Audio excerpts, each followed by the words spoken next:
Hello students, आप लोग कैसे हो? अभी मैं सो रहा था तो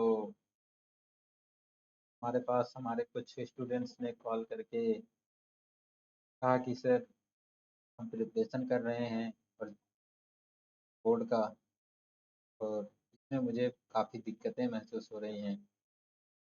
जैसे कि जब मैं बोर्ड का पेपर देने जाता हूँ सर, तो क्या हुआ, अभी प्री बोर्ड में मेरा एक्सपीरियंस जहाँ तक है कि जब मैं पेपर देता हूँ तो पेपर दे के पहले मुझे लगता है मेरा बहुत अच्छा प्रिपरेशन हुआ है। और जब पेपर देने जाता हूँ और पेपर दे करके आता हूँ और जब टीचर हमें रिजल्ट सुनाते हैं, भी अनएक्सपेक्टेड होता है, जिसका हम उम्मीद नहीं कर पाते हैं। सर, कुछ आप मुझे हिंट दीजिए जहाँ कहाँ पर मुझसे गलती हो रही है। और मैं बच्चों से बात किया, मैं अपने पूरे एक्सपीरियंस को अप्लाई करके, मतलब कोशिश करके मैंने बच्चों से बात किया, तो उनकी सारी चीज़ें जानने की कोशिश की, और जानने के बाद मुझे जहाँ तक ऑब्जर्व हुआ, मैंने जो ये एहसास किया कि मुझे कुछ पॉइंट्स पर अपने बच्चों को आना चाहिए। सबसे पहले तो बहुत सारे बच्चों से जो बात हुई, आज मैं अपने स्कूल में जब बच्चों से बात किया और उन बच्चों की काउंसलिंग की, तो पता चला कि बच्चों को क्वेश्चन पेपर का पैटर्न ही बहुत कम बच्चों को। तो पैटर्न में क्या होता है कि बच्चे जब पैटर्न नहीं पता होता है, वे इस चीज़ को समझ नहीं पाते हैं कि हमें कैसे अटेम्प्ट करना है। वे जैसे क्वेश्चन पेपर का दो कीबोर्ड हो गया है। अब देखिए, अगर मैं कहूँ, अगर पेपर का पैटर्न नहीं पता है तो ये बहुत बड़ी लापरवाही है कि अगर दो पेपर हो गया तो आपको पेपर का पैटर्न पता। फिलहाल जो भी है, मैं आप लोगों को क्वेश्चन पेपर का एक पैटर्न बता दे रहा हूँ। क्वेश्चन पेपर, जो मैथ का क्वेश्चन पेपर, जहाँ तक मैं बात करूँ, मैथ का क्वेश्चन पेपर ये 5 सेक्शन में डिवाइड होकर के आता है। मैथ का question paper will be divided in 5 section. जो फर्स्ट सेक्शन होता है उसमें टोटल 20 एमसीक्यूज होते हैं, जहाँ पर दो क्वेश्चन ऐसे होते हैं, एसेशन रीजन बेस्ड क्वेश्चन होते हैं। और फिर 5 क्वेश्चन आपके 2 मार्क के होते हैं, 6 क्वेश्चन आपके 3 मार्क के होते हैं, और 4 क्वेश्चन आपके 5 मार्क के। और 3 केस स्टडी बेस्ड क्वेश्चन आता है, जिसमें 2 क्वेश्चन एक एक और सिर्फ 2 नंबर का होता है। ऑलमोस्ट तो ये पैटर्न सबको पता है, लेकिन जो सबसे इम्पोर्टेंट बात है वो आप लोगों को जानना बहुत जरूरी है। जैसे मैं जहाँ तक बात करूँ कि क्वेश्चन पेपर को अटेम्प्ट कैसे करना है, attempting the question paper in the board exam, like the pre board exam. Pre board exam देने से आपको बहुत सारे एक्सपीरियंसेस मिले होंगे, इसलिए स्कूल प्री बोर्ड कराता भी है। तो पहला जो पॉइंट्स मैंने यहाँ पर मार्क किया है, वो पहला पॉइंट्स है, रीड इंस्ट्रक्शंस केयरफुली। ज़्यादातर बच्चे गलती यही करते हैं। बच्चों में क्या होता है कि जैसे वो क्वेश्चन पेपर मिला, के अंदर इतनी उत्सुकता होती है क्वेश्चन पेपर को लेकर के कि जैसे पेपर मिलता है, क्वेश्चन पेपर को ध्यान पूर्वक न पढ़ करके वो क्वेश्चन को पेपर को सॉल्व करना शुरू कर देते हैं। जबकि गाइडलाइन में दिया जाता है कि begin reading the entire question paper carefully. आपको उसको बहुत सारे क्वेश्चन पेपर को, हर एक क्वेश्चन को बहुत ही ध्यानपूर्वक पढ़ना हो। अब note the marking scheme, compulsory question and choice provided. सबसे देखिए, क्वेश्चन पेपर केयरफुली पढ़ने का मतलब क्या है? जैसे आप 20 एमसीक्यूज हैं, 20 एमसीक्यूज में कुछ ऐसे एमसीक्यूज होते हैं जो कॉन्सेप्चुअल बेस्ड होते हैं, जिसको आप डायरेक्टली रीड करते हैं, रीड करने के बाद कॉन्सेप्ट आपको पता है, ऑप्शन देख करके आप डायरेक्टली कर सकते हैं। तो फिलहाल अभी तो हमको सिर्फ क्वेश्चन पेपर रीड करना है, 10 to 15 मिनट में क्वेश्चन पेपर पूरा रीड करना है। तो हम रीड करके देख लेते हैं। और सबसे ज़्यादा इम्पोर्टेंट बात यह है कि जो क्वेश्चन हमको सबसे पहले अटेम्प्ट करना है, यही चीज़ मैं आपको बताना चाहता था, क्योंकि हमें जो लगा हमारे बच्चे कहाँ गलती करते हैं, उसका सबसे बढ़िया जो सलूशन है यही है कि क्वेश्चन पेपर जब आप रीड कर लें, तो आपको ये आइडिया लग जाता है कि कौन सा क्वेश्चन हमें सबसे पहले करना, क्योंकि बोर्ड के एग्जाम में क्वेश्चन अटेम्प्ट करने का कोई ऑर्डर निश्चित नहीं होता है कि आप असेंडिंग ऑर्डर में करें आप डिसेंडिंग ऑर्डर में करें। तो आप कोई भी क्वेश्चन पहले अटेम्प्ट करें, तो आपको क्या करना है, मार्क कर लेना है कौन कौन से क्वेश्चन सबसे पहले आपको करना है। एक सिंपल सेट क्वेश्चन के पास आपको ऐसे टिक मार्क कर लेना है कि हाँ ये क्वेश्चन हमको सबसे पहले अटेम्प्ट करना है। तो अगर सपोज दैट 38 क्वेश्चंस में जब आपने पूरी साल तैयारी किया है, तो 38 क्वेश्चन में आपको कम से कम ऐसे क्वेश्चंस मिल जाएंगे जैसे कि 30 क्वेश्चंस और 25 क्वेश्चन, जिसको आप देखें और आपको लगता है ये क्वेश्चंस आप अटेम्प्ट कर ले जाएंगे without any doubts, without any hesitation, without waste of time. तो आप क्या करो, ऐसे क्वेश्चंस को मार्क करने के बाद आपको सबसे पहले यही क्वेश्चंस अटेम्प्ट करना।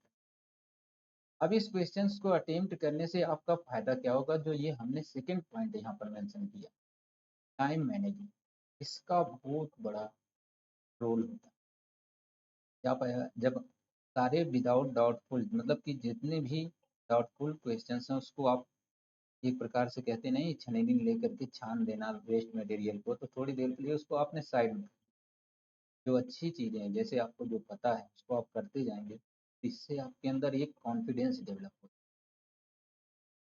तो इस प्रकार से आप क्या कर सकते हो, अपने टाइम को बचा सकते हो। Allocating allocate time for each section based on mark and difficult. तो इसके हिसाब से आप फिल्टर कर सकते हो कि कौन कौन से सबसे डिफिकल्ट क्वेश्चन है और कौन से क्वेश्चन इम्पोर्टेंट है, करना भी जानना। और इससे आपके पास जो ये रिजर्व टाइम हो जाता है, आपके सारे क्वेश्चंस अटेम्प्ट करने के बाद एक बार सारे सॉल्यूशंस को जरूर ध्यानपूर्वक देख लेना चाहिए। कभी कभी क्या होता है, एग्जाम के प्रेशर में हमें जहाँ प्लस लगाना होता है वहाँ पर हम माइनस लगा देते हैं, और जो हमारा कैलकुलेशन होता है वो रॉन्ग हो जाता है। तो ये चीज़ हमें बहुत ध्यान देना। अब तीसरी पॉइंट की बात करें, स्टार्ट विथ कॉन्फिडेंस। मैंने आपको बताया, when you read the question and identify those questions were easy and you know very well about the solution of that question. तो ऐसे क्वेश्चंस को देखने के बाद जब आपने आइडेंटिफाई कर लिया कि ये क्वेश्चंस आसान है, जब ऐसे क्वेश्चंस को आप करना शुरू करोगे, इससे आपके अंदर क्या होगा, कॉन्फिडेंस डेवलप होगा। तो उस कॉन्फिडेंस आपको अलग से कहीं से कॉन्फिडेंस को डेवलप करने की जरूरत ही नहीं, कोई कॉन्फिडेंस बिल्ड करने की जरूरत नहीं। जब आप अच्छे क्वेश्चंस जो आपको आ रहे हैं आप करने लगोगे, 10 12 15 क्वेश्चन आपने सही सही जो आ रहा है उसको आपने स्टार्टिंग में अटेम्प्ट कर लिया, तो ऑटोमेटिक आपके अंदर एक कॉन्फिडेंस जनरेट हो जाएगा और बिल्ड हो जाएगा कॉन्फिडेंस। और आप आगे जो आपके क्वेश्चन डाउटफुल हैं वो भी क्वेश्चन आसानी से सॉल्व हो जाए। और स्टार्टिंग में ये पॉइंट, ये सबसे इम्पोर्टेंट पॉइंट है जिसको आपको ध्यान देना, avoid the spending too much time on the single question. जहाँ आपको लगता है कि ये लॉन्ग क्वेश्चन जा रहा है और उसके आंसर्स नहीं मिल रहे हैं, ऐसे केसेस में आपको क्या करना है, क्वेश्चंस पर टाइम वेस्ट नहीं करना है, आप स्किप करो अगले क्वेश्चन को जाओ। लेकिन कोशिश यही करना है सबसे पहले फिल्टर करके सारे जितने क्वेश्चन आ रहे हैं उसको आप अटेम्प्ट कर लो, इसके बाद आप क्वेश्चन जो डाउटफुल क्वेश्चन है आप उसको अटेम्प्ट। अब फिर बात आता है स्ट्रक्चर ऑफ योर आंसर्स। अब देखो जैसे इसमें एक पॉइंट मैंने 2 3 पॉइंट मेंशन किया है, try two point and avoid the unnecessary elaboration. फिर जैसे कुछ बच्चों में 2 नंबर का क्वेश्चन है, 2 नंबर क्वेश्चन पेपर को वो आता है तो उसको बहुत ज़्यादा एलेबोरेट करने की जरूरत है, करने मतलब बहुत ज़्यादा एलेबोरेट करने लगते, जबकि हमें ऐसा ज़रूरत नहीं। हमें सिर्फ उन पॉइंट पर ध्यान देना है, गिवन क्या है, फाइंड क्या करना है, और कौन सा कॉन्सेप्ट अप्लाई। जितना शॉर्ट फॉर्म में और प्रॉपरली आप उसको उसका आंसर दे सको, वो सबसे बेस्ट सोल्यूशन है। दूसरी चीज कह रहा है, यूज हेडिंग्स, सब headings and bullet points whatever applicables. देखो ये ज़्यादातर हमारे मैथ्स में यूज नहीं होता, तो हम इस पॉइंट को इसलिए दे दिए हैं कि अदर सब्जेक्ट्स में जो आप यूज करो तो उसमें जो हेडिंग्स होते हैं और सब हेडिंग्स होते हैं और बुलेट पॉइंट्स होते हैं उसको थोड़ा सा आप यूज करो, हाईलाइट करके रखो। इससे क्या होता है, एग्जामिनर के ऊपर काफी है। Highlight the key points underlining then the rulers. हाँ, ये सबसे इम्पोर्टेंट है, जो की पॉइंट्स हैं, जैसे कभी कभी आंसर्स होते हैं क्वेश्चंस के, उस आंसर्स को और कॉन्सेप्ट को हाईलाइट करके रखना चाहिए, जिससे कॉपी आपके देखने में थोड़ा सा खूबसूरत लगे और अच्छी भी हो, लेकिन ज़्यादा ऐसा ना हो डेकोरेट करने के चक्कर में आपका जो टाइम है वो लॉस हो जाए। दूसरी चीज़, यहाँ पर देखिए ये पांचवा पॉइंट जो मैंने दिया है, नीट प्रेजेंटेशन। अभी मैं आपको क्या बताऊं, रिवॉर्ड की कॉपी हुई, हम लोग चेक किए हैं, कुछ बच्चों ने ऐसे लिखा है जैसे लगता है कि वो मेरे ऊपर एहसान कर। नहीं बेटा, बोर्ड का पेपर होने वाला है, आपको बोर्ड में हर एक लाइन को बहुत संभल करके लिखना है, और ऐसा भी नहीं है कि बहुत हाथ को अपने बांध करके लिखना है, फ्री हैंड से, अच्छे से, जिससे जो सामने वाले के पास कॉपी जाए तो वो अच्छे से उसको रीड कर सके, समझ सके और आपके आंसर्स के सोल्यूशन को चेक कर सके। तो maintain clean hand writing, avoid over writing और स्क्रिबलिंग। ओवर राइटिंग वगैरह जो भी है आप उसको अवॉइड करें। अगर कहीं गलत भी हो जाता है कैलकुलेशन, अगर आपने गलत कर दिया, x plus y equal to अगर 16 आपको लिखना है और आपने गलती से x plus y equal to 10 लिख दिया, तो आपको इसको पेंट करने की जरूरत नहीं, सिंगल एक लाइन आप ऐसे इसको काटो, नेक्स्ट लाइन पर आप आंसर, उसका जो भी solution, right answer in sequential order unless instructed otherwise. देखो मैंने आपसे पहले बताया था, आंसर्स जो ये सिक्वेंशियल ऑर्डर कह रहा है, ये ठीक है, कोई बात नहीं, अगर आपको आता है तो आप सिक्वेंशियल ऑर्डर में करें, लेकिन अगर आपको पता है कि क्वेश्चन 1 to 38 में आपको क्वेश्चन नंबर 1 आ रहा है, 3 आ रहा है, 5 आ रहा है, 9 आ रहा है, फिर 11 आ रहा है, फिर 35 आ रहा है, फिर 38 आ रहा है, तो जिस ऑर्डर में आपको क्वेश्चन आ रहा है पहले उस ऑर्डर में आप करते चले जाए, फिर बाकी जो क्वेश्चन बचते हैं आप सेक्शन और क्वेश्चन नंबर डालते हुए आप उसको अटेम्प्ट करें। करा leave line between answer for clarity, ये भी बात सही है। आप जब आंसर लिखने जाते हैं तो आंसर लिखने से पहले जो आपका स्टेप खत्म होता है, एक लाइन कम से कम छोड़ करके आप आंसर को मेंशन करें। Follow the word limit, stick to the prescribed word limit for long and short answer type questions.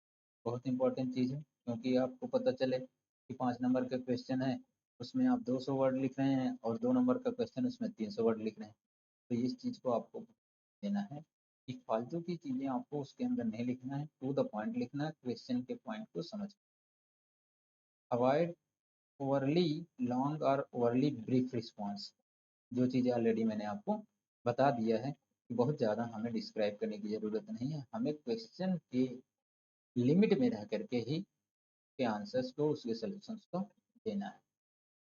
Math में जो तीसरी, ये सातवीं बात जो है बहुत इंपॉर्टेंट है।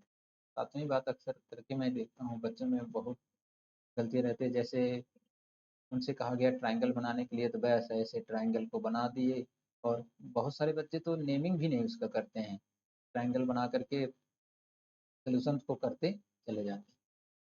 तो बहुत ज़्यादा इम्पोर्टेंट है कि आप साइंस का हो या जियोग्राफी में हो या मैथ में, किसी भी सब्जेक्ट में जो भी डायग्राम आपको मिले, उस डायग्राम को, तो बोर्ड ने शायद पेंसिल अलाउ नहीं किया है, तो पेन से आप उसको बहुत अच्छे से उसको बनाएं।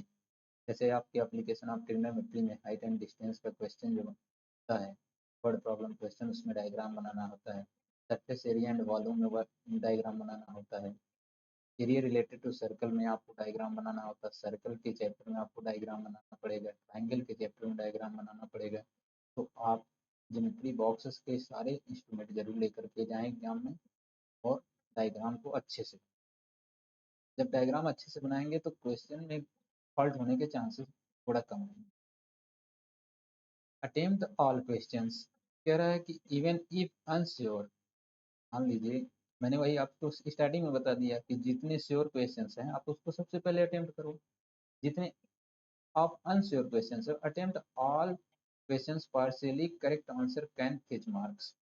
देखो जितने अनश्योर क्वेश्चंस हैं आपको, आप जितने करेक्ट वाले हैं आपने पहले इसको कर लिया, अनश्योर वाले को लास्ट में करो, तो टाइम दो, थोड़ा सा उसके बारे में सोचो, सोच करके आसानी से करो विदाउट एनी प्रेशर, तो वो क्वेश्चन भी आपका सरल हो सकता है और आप उसको इजीली अटेम्प्ट कर सकते हैं। यूज लॉजिकल रीजनिंग और contest for the possible answers. ये ऑलरेडी मैं आप लोगों को डिस्कस कर चुका हूँ। जो लॉजिकल रीजनिंग या कंटेस्ट है, आप क्वेश्चन के हिसाब से उसको पॉसिबल आंसर आप देते रहो।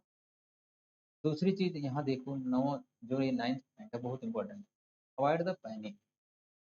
क्या होता है, मैंने बहुत सारे बच्चों को देखा है, वो बच्चे ले से जाने से पहले कहते हैं अरे सर क्या होगा आज, मैंने इतना पढ़ा है लेकिन मुझको लग रहा है जैसे मैंने कुछ ही नहीं पढ़ा है। ऐसा कुछ नहीं, आप बिल्कुल पैनिक चीज़ों को अवॉइड करो। कोई कुछ आपसे कहता है तो कुछ भी नहीं, ऑल राइट, मैं पूरी तरह से प्रिपेयर हूँ एग्जाम के लिए, कोई दिक्कत, right. Stay calm and compose through out the exam. Exam के समय एकदम अपने आप को काम रखो, कोई टेंशन लेने की जरूरत नहीं है, क्योंकि उस समय आपने उसके पहले जितना पढ़ा है उतना ही आपके काम आएगा। अब तो प्रेशर लेंगे तो जितना आप पढ़े हैं वो भी आपका कंफ्यूज करें। Revise your paper. Last point जो मैं आपको बता रहा हूँ जहाँ आप गलती करते हैं, आप लिखने के चक्कर में जो ये 3 आवर्स आपको टाइम मिलते हैं, ये आप सिर्फ अब सोल्यूशन लिखने में ही आप अपना टाइम वेस्ट करें। जबकि आपको चाहिए कि कम से कम अपना क्वेश्चन पेपर पहले से टारगेट आप बनाओ कि चलो कि 2:30 से 2:45 तक, इतने आवर के बीच में आपका क्वेश्चंस पेपर सारे क्वेश्चंस आपके अटेम्प्ट हो चुके हों। फिर जो ये आपके 30 मिनट से लेकर के 15 मिनट आपके बचते हैं, 15 मिनट से 30 मिनट जो आपके बचते हैं, वो आप अपने हर एक आंसर्स को वेरीफाई करने के लिए दीजिए। तो मुझे पूरा विश्वास है कि जो आप बोर्ड का एग्जाम देकर आएंगे आपको 100% कोई रोक नहीं सकता, अगर आपने सही सही सारे आंसर करके। अब जो आप कॉमन एरर्स अक्सर बोर्ड के एग्जाम में आप करते हैं, वो क्या है, नॉट रीडिंग इंस्ट्रक्शंस प्रॉपरली। मैंने बहुत सारे बच्चों को देखा है, 5 नंबर के क्वेश्चंस में 2 पार्ट क्वेश्चन दिया गया है। ये आप लोग देखे होंगे, surface area and volume question है। में कहता है कि एक्चुअल कैपेसिटी निकालने के लिए और फिर ट्रांसपेरेंट कैपेसिटी निकालने के लिए। तो हमारे स्कूल में एक बच्चे ने क्या किया, तो इतना जल्दबाजी था, जबकि 80 आउट ऑफ 50 पाने वाला बच्चा 78 मार्क पाया और 2 नंबर उसका कट गया। किस बेसिस पर कटा, क्योंकि उसने क्वेश्चन को ध्यान से पढ़ा। एक्चुअल कैपेसिटी तो उसने निकाला, लेकिन उसने क्या किया, ट्रांसपेरेंट कैपेसिटी को नहीं फाइंड आउट किया। तो ये सबसे इम्पोर्टेंट चीज है कि आप इंस्ट्रक्शंस के, क्वेश्चन के इंस्ट्रक्शंस को, स्टेटमेंट को बहुत ध्यानपूर्वक आप, मिस मैनेजमेंट ऑफ टाइम, वही चीज मैंने आपको बताया यहाँ पर कि आप 3 घंटे के क्वेश्चन पेपर को इतना, आप किसी क्वेश्चन को इतना एलिब्रेट करने लगते हैं के सोल्यूशंस, कि आपका जो टाइम है वो लगता है कि 3 घंटे का पेपर आप 5 घंटे में। ऐसा नहीं है, आप क्वेश्चन के अकॉर्डिंग टू द पॉइंट आप सोल्यूशन दीजिए और टाइम को मैनेजमेंट करके रखना। Spending too much time on one question and living other incomplete, तो यही बात होता है। एक छोटे से क्वेश्चन में कैलकुलेशन को लेकर के आप लटके पड़े रहते हैं, जिसके वजह से आपके अदर क्वेश्चंस क्या होते हैं, इनकम्प्लीट। Eligible hand writing. अब जैसे एलिजिबल हैंड राइटिंग में क्या, writing in way that difficult for examiner to read. सही बात है, आप ऐसा लिख दो कि खुद ही ना पढ़ पाओ, एग्जामिनर बेचारा कहाँ से पढ़ पाए। तो आप ऐसी हैंड राइटिंग लिखो जिससे एग्जामिनर उसको इजीली स्टडी कर सके और आपके क्वेश्चन को चेक करके आप उसको मार्किंग इजीली कर सके। Ignoring word limits. सही बात है, ये भी, राइटिंग एक्सेसिवली लॉन्ग और वेरी शॉर्ट आंसर, तो इसको बहुत ध्यान देना आपको कि लॉन्ग आंसर टाइप क्वेश्चन है तो कितना वर्ड्स लिखने हैं, वेरी शॉर्ट आंसर टाइप है तो कितना वर्ड लिखने हैं। इसको आप, जबकि टीचर बहुत प्रैक्टिस कराया होता है, इसके बावजूद भी आप एग्जाम में क्या होते हैं, उसमें भी बह जाते हैं, इतना ज़्यादा लिखने की कोशिश करते हैं जिसकी वजह से आपके टाइम जो होता है वो बहुत ज़्यादा एक्सटेंड। अब देखो क्या रहा है, मिसिंग सब पार्ट्स ऑफ द क्वेश्चंस। वही मैंने आपको बताया, जब नॉट रीडिंग इंस्ट्रक्शन प्रॉपरली में, मैंने बताया कि आप क्या करते हो, किसी भी क्वेश्चंस के सब पार्ट को भूल जाते हो और उसका, उसमें जो क्वेश्चन होता है उसका आंसर आप नहीं दे। तो कोशिश यही करना है आपको, क्वेश्चन को आप बहुत ध्यानपूर्वक पढ़िए, कि आपके किसी भी क्वेश्चन सब पार्ट्स हो या मेन पार्ट्स हो उसको छूटने ना पाए। Overlooking multiple sections in the single question, यही सही बात, आप इस चीज़ को ध्यान दीजिए। एक सिंगल क्वेश्चंस के जो मल्टीपल सेक्शन हैं उस पर ज़्यादा हमको ध्यान देने की ज़रूरत नहीं है। हमें क्वेश्चन के हिसाब से जितने पॉइंट्स उसमें ज़रूरत है उतने लिखने हैं। फिर कह रहा है not revising the paper, very good. ये पॉइंट मैंने जानबूझ करके मेंशन किया। क्या होता है कि बहुत सारे बच्चे क्वेश्चन, वही मैंने बताया कि सारे क्वेश्चन पेपर आप सॉल्व करने के चक्कर में और लास्ट में आपको पास टाइम नहीं बचता, तो अपने आंसर शीट को रिवाइज नहीं कर पाते हैं। Failing the check to error missed answer before the submission, copy submission, आप अपने एरर्स को फाइंड आउट कर ही नहीं पाते हैं, और जब एग्जाम दे करके आते हैं टीचर से क्वेश्चन के बारे में डिस्कस करते हैं तो आपको पता चलता है कि कुछ क्वेश्चन मैंने यहाँ पर मेरे एरर कर दिया है जिसकी वजह से हमारे ये नंबर कट।